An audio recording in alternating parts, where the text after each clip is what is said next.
is Charlie's World. 안녕하세요, 찰리브라입니다.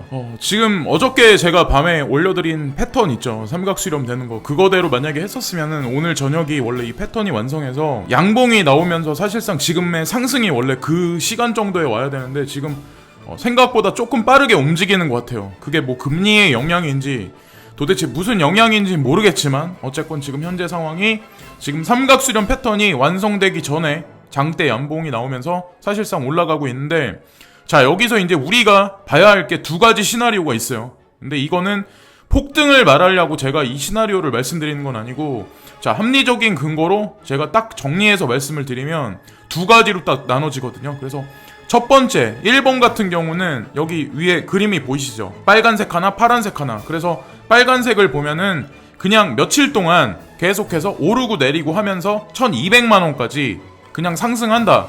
자, 그리고 두 번째 시나리오는 뭐냐면, 이것도 이제 우리가 한 번쯤 생각해 봐야 되는데, 두 번째 시나리오는 지금 보면 9,300달러, 달러로 했을 때는 9,300달러예요. 지금 이제 뭐 1,100만원을 넘어서 거기 언저리에서 왔다 갔다 하고 있는데, 자, 9,300달러에서 9,000불까지 한번 조정을 준다.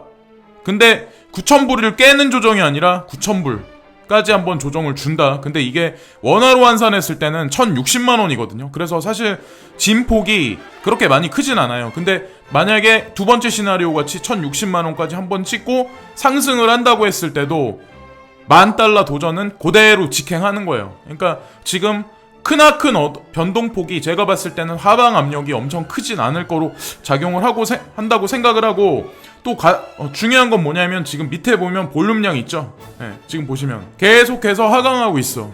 네, 지금의 이 주도적인 장세는 세력들이 쉽게, 개미들이 지금 핸들링을 못하는 상태에서 주도적으로 지금 움직이고 있는 거예요. 개인들은 제가 봤을 때 지금 아마 긴가민가 하는 사람이 아마 더 많을 거예요. 지쳐있거나. 제가 개인적으로 봤을 때 대부분의 대중들은 아마 지금 정신적으로 많이 지쳐있는 사람이 되게 많아. 왜? 기대치가 엄청나게 높았었거든. 근데 내 뜻대로 코인이 안 올라. 그러니까 당연히 지치죠. 나는 어디 뭐 선자리에 가서, 어디 미팅 자리에 가서 엄청난 미인이 나올 거라고 기대를 했는데 막상 딱 자리에 앉아서 딱 보니까 그냥 보통이야. 그래서 밥만 먹고 왔어. 기분이 떨떠름하겠죠, 그러신 분들은. 자, 어쨌건 중요한 거는 그렇게 되지 않을까. 지금 현재 두 가지 시나리오 모두 사실은 암호화폐 장세에 있어서 좋아요. 저는 좋다고 봐요. 어쨌건 중요한 건 우상향이다. 조정이 있더라도 별로 안 좋다. 크지 않을 거라는 생각을 하는 거고, 지금의 패턴이 삼각수렴 패턴을 그대로 상방으로 뚫어버리면서 사실은 이게 삼봉 천정형 패턴이거든요. 사실 이게 알고 보면 패턴형으로 따졌을 때, 그래서 그대로 올라갔을 때, 그대로 바로 직행을 했을 때는 며칠 내에 지금서부터 며칠 내에 23일, 24일 언저리까지 1,200만원을 고스란히 그냥 자연스럽게 올라가고, 조정 장세가 오늘 밤부터 내일까지 만약에 있으면 1,060만원을 한번 찍은 후 1,200만원까지 고스란히 올라간다. 이러거나 저러거나 어쨌든 중요한 건 우상향이다라는 걸 말씀드리고, 비트코인이 그런 식으로 패턴 형성을 하는 동안에 1번 시나리오든 2번 시나리오든 패턴 형성을 하는 동안에 알트코인들이 그동안에 도미넌스가 워낙 많이 까져 있고 오르지 못했었어. 근데 하룻밤 자고 일어나서 아마 보시면 아시겠지만 내가 가진 알트코인들의 지금 사토시 가격이 찔끔찔끔이라도 아마 올라 계신 분들이 상당히 많을 거예요. 네. 그리고 이건 또 2017년만큼 거대한 장세가 아직까진 도래하지 않았어. 자, 근데 지금 이 장세는 결국에는 야금야금 누군가가 대중들이 가지고 있는 물량들을 멘탈을 나가게 한 상태에서, 지치게 한 상태에서 야금야금 뺏어가고 있는 거예요.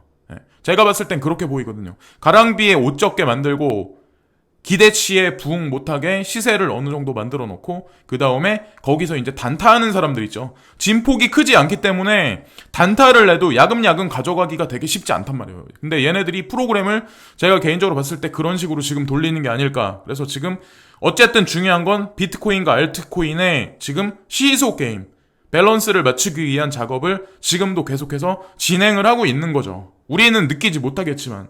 자, 미국 CBOE 마지막 비트코인 선물 계약이 20일날 만기가 도래한다. 시카고 옵션 거래소, 여기 보시면 한국 시간으로 20일 새벽 4시 45분 만기가 도래한다. 이를 마지막으로 CBOE는 BTC 선물 시장에서 발을 뺀다. 마지막 거래죠.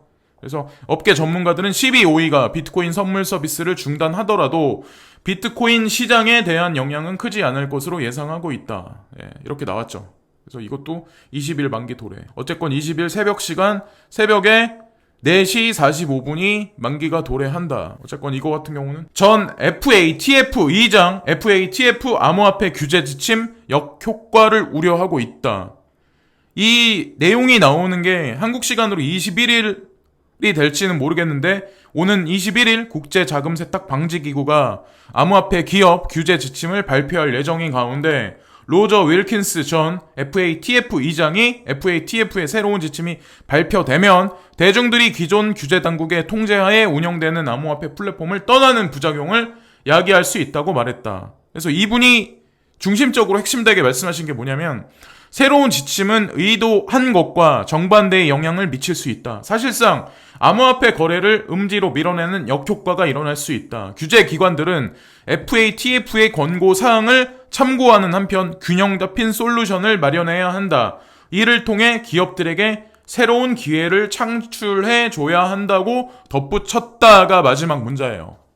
보시면 새로운 기회를 창출해 줘야 한다. 이 의미를 우리가 잘 해석을 해야 되는 거예요. 긍정적이든 부정적이든. 어쨌건 중요한 건 저는 긍정적으로 흘러갈 거라고 생각하는 사람이고, 자, 미국 연준에서 금리 동결을 새벽에 발표를 했어요. 올해 최대 0.5%를 인하 가능성을 시사했다. 파월이 그래서 금리 인하 환경 강하지만 더 많은 자료를 봐야 한다. 금리 인하 인내심 문구 삭제됐고 파월 지금 임기는 4년이다. 근데 지금 금리 인하 카드를 못 꺼내는 거는 그 카드를 지금 꺼내버리면 연말이나 내년 초에 2020년 초에 이 카드를 쓸 수가 없어. 사람들은 되게 쉽게 생각하는 게 금리를 인하하거나 금리 인상을 되게 쉽게 생각하는데 미국 입장에서는 금리 인하하는 거랑 실질적으로 그냥 스탠스가 아니라 액션을 실질적으로 취하는 자체가 미국 경제 지금 현재 취약한 상태인데 상당히 위험해요. 그리고 총알이 3방 남았다고 제가 말씀드렸잖아요. 미국 입장에서 달러에 대한 어떤 그 강력한 발권력에 관한 그 힘이 너무나도 취약한 상태이기 때문에 금리 인하라는 그 카드를 지금에서야 꺼낼 수 없지, 당연히. 그리고 다가오는 몇 개월 내도 꺼낼 수 없어요. 저는 이거 갖다 장난을 분명히 몇 개월 더 칠 거라고 생각해요. 9월달 언저리까지는. 저는 그렇게 생각을 하고 일단 어쨌든 동결이다라는 얘기가 나왔는데 새로운 경제 전망에 따르면 성장과 실업률에 대한 위원들의 견해는 크게 변하지 않았다. 하지만 올해 물가 상승률 예상치는 지난 3월에 1.8%에서 1.5로 하향 조정됐다. 물가 상승률은 하향 조정시켰다.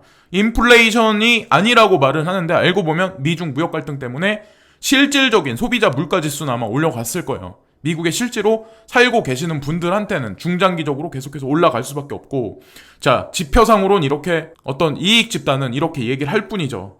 우리나라 정부에서도 마찬가지야. 물가 안 올랐다고 말을 해. 근데 실질적으로 우리가 시장에 가고 마트에 가면 물가는 엄청나게 올라가 있죠. 위원들은 내년에도 물가 상승률이 목표치인 2%를 달성하지 못할 것으로 내다봤다. 연준의 정책 성명 내용의 변화에 따라 이날 전망들은 경제가 약해지거나 중국이나 여타 국가들의 무역 분쟁이 격화될 경우 연준이 금리를 단기적으로 낮출 가능성의 문을 열어둔다. 라는 문구가 딱 있어요. 그러니까 결론적으로는 금리 인하를 할 거다. 근데 지금은 아니라는 얘기죠. 계속해서 말장난을 계속 지금도 하고 있는. 근데 여기에 낚여서 주식에 관해서 투자했다가 피본 사람, 금은 투자했다가 피본 사람도 아마 있을 거고, 달러에 투자했다가 피본 사람도 분명히 있을 거예요. 자, 여기 보시면 그래서 금 가격 1359달러, 그리고 실버 가격은 15달러 22센트. 금 가격은 차트상 봤을 때 1365달러를 지지해서 일주일이나 2주일 정도 지지 반등을 못하면 결국에는 이렇게 제자리로 돌아올 수밖에 없어요. 100년이 가도 이거는 변하지 않아요. 왜? 이미 그들은 선택을 했거든. 암호화폐 장세를 키워주기로, 그리고 암호화폐 시장을 4차 산업혁명에서 주도적인 금융시장으로 키우기로 이미 결정이 된 사항이기 때문에, 자, 물리적인 전통적인 안전자산에 관한 값어치를 계속해서 낮출 수밖에 없어요. 지금 보시면은 다우존스, 나스닥, S&P 500 지수는 살짝 약간의 약반등을 하기 시작했어요. 이게 펀더멘탈이 있어서 오를까요? 그건 아니죠. 미국에서 금리 동결에 관해서 발표를 했기 때문에 뭐 인하한다 뭐 이런 거에 관해서 보류했던 거를 그냥 확실하게 발표를 했기 때문에 시장에서는 반응이 단기적으로 이렇게 나올 뿐이야. 단기적으로. US 달러 인덱스는 97.17로 0.47로 까졌어요. 달러에 지금 어떤 그런 게 힘이. 자, 트럼프 파월이 FED 의장 해임 시도를 또 실시했다. 트럼프 대통령은 지속적으로 아마 계속 그럴 거예요. 파월 의장을 내쫓자. 법을 그렇게 만들자. 넉 달 전 기준금리 안 내리자. 이사로 직위 강등 법률을 검토했다. 미국 백악관이 올 초 제롬 파월 미 중앙은행 의장 자리에서 끌어내리는 방안을 모색했다는 보도가 나왔다. 도널드 트럼프 미 대통령이 원하는 대로 기준금리를 내리지 않았다는 이유에서다. FED는 연방공개시장위원회에서 기준금리를 결정한다. 이분의 역할이죠. 파월 의장의 역할. 이분이 금리를 동결하겠다고 얘기하는 거는 사실은 미국을 강하게 지키겠다는 의미, 그리고 지금 보면 경제학자, 경제 분석가로서 너무나도 경제 논리를 알기 때문에 이렇게 말씀하시는 거고, 트럼프 대통령은 본인의 이득을 위해서 양적 완화, 금리 인하를 시켜서 달러의 취약성을 조금 더 빠르게 단축할 뿐이야. 폭탄 돌리기 그 싸움에서 결국에는. 여기서 또 사람들은 그런 얘기 하는 사람이 있어. 미국이 끝까지 이길 거다. 끝까지 굳건할 거다. 근데 제가 계속해서 강조해서 말씀드리잖아요. 기축통화의 수명은 100년이다. 사람의 수명도 과학이 아무리 많이 발달하고 하더라도 분명히 흡혈귀가 아니기 때문에 반드시 죽을 수밖에 없어요. 어느 일정 시점이 되면. 자, 달러도 똑같은 거야. 생명이 없다고 생각하지만 어쨌든 힘이 점점 거의 다 빠지고 있는 현재 실정이에요. 금리 인하 카드는 진짜 마지막 남은 몇 개 안 남은 총알을 쏠 뿐이에요. 근데 그 총알도 다 떨어져 간다는 거죠. 사실 알고 보면. 자, 그래서 어쨌건 금리 인하가 금리 동결이라고 이제 바뀌면서 직접적으로 이제 파월 의장이 공식적으로 오피셜하게 발표를 하면서 원달러 환율이 1174원으로 또다시 흔들려서 내려갔어요. 그러니까 제가 매스컴을 보고 사람들이 이제 암호화폐 투자하는 사람, 뭐 이런 자산 투자하는 사람들이 뉴스 매스컴에 보면은 그때도 그랬어. 한 달 전만 해도 그랬어. 달러가 연말 되면 1,800원, 1,900만 원 갈 거다. 1,900원 갈 거다. 그리고 한국 경제는 망할 거다. 원화는 휴지가 될 거다. 라고 얘기를 했죠. 모든 사람이. 그 유튜버들도 그렇게 많이 되게 떠들었어. 근데 연말 가서 어떤 상황이 발생하나 한번 지켜보시죠. 달러의 힘이 그들이 말하는 것 같이 진짜 1,800원, 1,900원 가나, 아니면 1,130원, 1,120원대로 떨어지나, 아니면 1,100원 밑으로 떨어지나, 한번 그때 가서 한번 지켜보시죠. 그게 그렇게 되면 결국에는 암호자산, 여러분들이 지금 긴가민가 하고 있는 어떤 암호자산의 가격은 그 시절 그쯤 가면 얼마나 많이 올라가 있을까요? 아직까지 몇 개월 남았어. 지금 6월달이잖아요. 그죠? 근데 9월달이래 봐야 몇 개월 남지도 않았어요. 알고 보면. 빚을 져가지고 투자한 사람은 마음이 급하지. 왜? 당장 돈을 갚아야 되니까. 은행에선 독촉 전화 오니까. 그래서 빚지지 말고 제가 이 시장은 투자하자고 제가 계속해서 강조해서 말씀드릴 뿐이에요.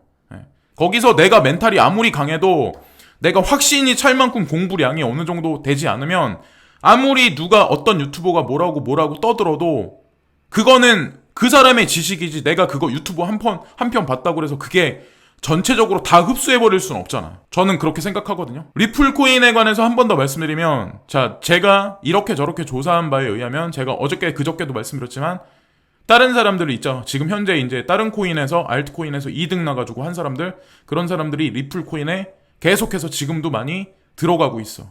그러니까 그들이 말하는 내용이 뭐냐면, 자기는 리플의 기술에 관해서, 협력사에 관해서 관심 없다. 본인이 보기에 차트적으로 리플이 오를 수밖에 없다. 그래서 나는 일정 기간 동안 리플에 들어가 있을 거다 라는 얘기를 해요. 저도 마찬가지예요. 2달 전에 들어가긴 했지만 이게 안 오른다 이래서 막 발 동동 구르고 그러지 않아요. 일정 시점 가서 오르면 빠져나오겠죠. 빠져나와서 많이 안 오른 코인 같은 거로 다시 옮겨가야죠. 그게 맞는 거고, 조금 더 나은 수익률을 위해선. 여러분들이 막 그런 생각을 되게 많이 하실 것 같아.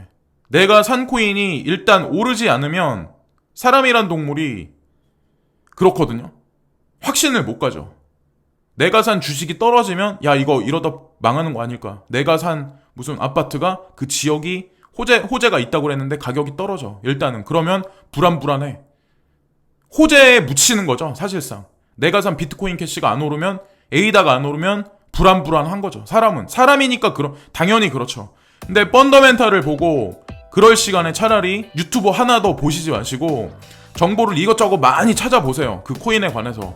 진짜 실제로 이게 가능성이 있나 없나, 관련된 어떤 그 펀더멘탈이 있나 없나, 저는 그게 더 중요하다고 생각을 하거든요. 그리고 암호화폐 전반적인 시장에 관해서 그냥 단기적인 투자 목적 그거 말고 크게 보셔가지고 이게 반드시 우리 실생활에 진짜 접목이 될 것 같은가 에 관해서 확신이 들 만큼 뭔가 찾아보시고 확신하시는 게 제가 봤을 때 더 낫지 않을까라고 생각하거든요. 항상 모자란 사람이지만 여러분들한테 이렇게 목소리 높여서 항상 뭐라고 막 주구장창 떠들긴 하지만 저도 잘난 사람이 아니에요. 하지만 제 생각을 그냥 말씀드릴 뿐이에요. 그래서 저는 그게 더 중요하다고 생각하거든요. 빚지지 않고 하고, 그리고 내가 산 코인이 안 오른다고 해서 막 뇌동매매 하지 마시고, 언제 어떻게 될지 몰라요, 이 시장은 진짜. 근데 에이다 같은 거, 비트코인 캐시 같은 거, 리플 같은 거, 지금의 현재 시점. 자, 모네로 사람들이 G캐시, 호라이젠 이런 거 막 떨어지니까 망한다고 했었어. 근데 지금 찔끔찔끔 살아나기 시작하잖아요. 그런 게 이 시장이라는 거죠.